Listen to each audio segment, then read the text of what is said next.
What is up, you guys? It is your boy, Phoenix Breton here. In today's video, we're going to be talking about the New York Jets and how I believe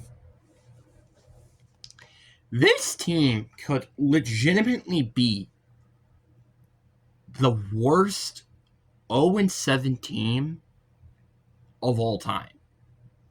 And that might sound very weird to say, but I'm saying this genuinely honest. Now, you're probably wondering, huh? What the frick are you talking about? Go look at their games right now. Tell me, how many games have they actually lost more than by one score? If you count like 5, you are correct. So let's say hypothetically, we could change the results of them being one-score games and losing to one-score games and winning. You know what their record would be? 5-2. Sounds a lot different than 0-7, doesn't it? They are legitimately was a touchdown away from all those games to being 5-2. I am not joking. And before you say, "Oh, it's the offense fault," oh wait, it's the defensive fault. It's just the entire team's fault. It's the coaching. It's the owner. Blah blah blah. Let me just say this. All right. Yes, I do agree. The coaching is probably, if not the biggest problem with this team. The coaching has been probably one of the biggest problems with this team this entire season. And funny enough, that probably wouldn't have happened if you decided to not fire Robert Saleh, which people are going to absolutely hate me with this opinion. I also thought that this was probably the worst fire out of any teams of last season. You can hate me on that. Because guess what? I think Robert Saleh is a decent head coach. I just think he was put in an unfortunate scenario. Just like Brian Daboll. Brian Daboll might get fired this year. I would not be surprised if that happens. But guess what? He's actually shown and given life to what was, well, last year at least, a lifeless Giants team outside of Malik Neighbors and Brian Burns and etc. Outside of those two players, that team was pretty lifeless. And now their team actually has life to it. With Jackson Dart and Cam Scatterbo. And heck, even Darnell Robertson's having a good year. Theo Johnson even kind of.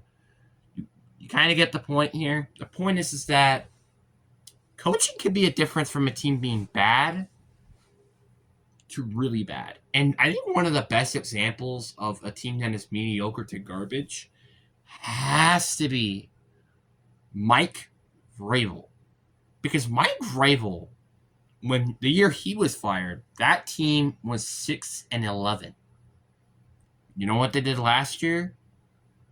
The year after he was fired, they went 3-14. They had half the amount of wins than when he was on the team. You kind of get the point. And funny enough, Brian Callahan was the first head coach fired. That is insane to think about. A head coach can be the difference from a team being bad to a team being good. And this is just a good example of that. Genuine. And the Jets, I'm going to say this once again, they're talented. This team is nothing to scoff at in terms of talent. Justin Fields, although hasn't proved it yet, I still think can be a good quarterback. I mean, he's shown flashes in Pittsburgh. He showed flashes in Chicago. And heck, he had a really good game in week 1 against the Pittsburgh Steelers. Before then, he got injured against the Bills. I still, once again, think he is an unfortunate scenario where he might not even be in the NFL after this year. which is kind of concerning and kind of sad to think about because this guy is way better than I think any backup quarterback right now in the league. And I think he's even better than a couple of actual starting quarterbacks in the league right now. And it's just genuinely sad because he's never had the right head coach.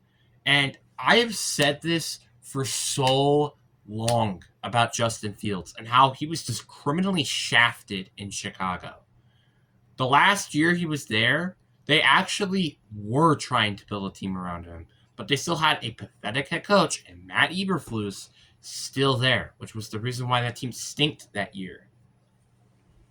It wasn't because of him, it's because of the team around him. And then he went 4-2, and guess what? He ended up proving himself he was a good quarterback. And Russell Wilson, he was Russell Wilson. So that's kind of all I really have to say about that guy. So I understand Russell Wilson looked good somewhat in Pittsburgh, and then he went to New York and he looked absolutely terrible. I mean, to the point where he was booed during that Philly game, and Jackson Dirt had to go in, and they got fined actually because of they just completely skipped concussion protocol. But that's the point where I'm at. This is not a bad football team. Like, genuinely, I think this team could potentially be better than some teams that are in the in this league right now. Genuinely. Which is why I'm kind of curious to see when the Dolphins and the Jets go against each other again, because I'm pretty sure, you know who's probably going to win that game? The Jets. I don't know why, because the Dolphins have just not looked good this entire season. I mean, heck, by the time I'm recording this, they have the Bengals. That's a kind of a winnable game for them. And I even said it during my predictions, if they end up winning, that this team could win because they've actually had the Bengals number a couple of times during the times they've won against each other. So don't underestimate that team. This team is not as bad as you think it is. And again, I just think it's also due to the coaching. I don't think this team is necessarily bad. Like I said, you have Justin Fields, you have Breece Hall, Braylon Allen, Garrett Wilson, Tyler Conklin, bit of an underrated name there, a decent offensive line, Quentin Williams, Sauce Gardner, Troy Adams, Jaron Shedwood, Jermaine Johnson. Like, you actually have some talent. The problem is that this team just doesn't have the right head coach.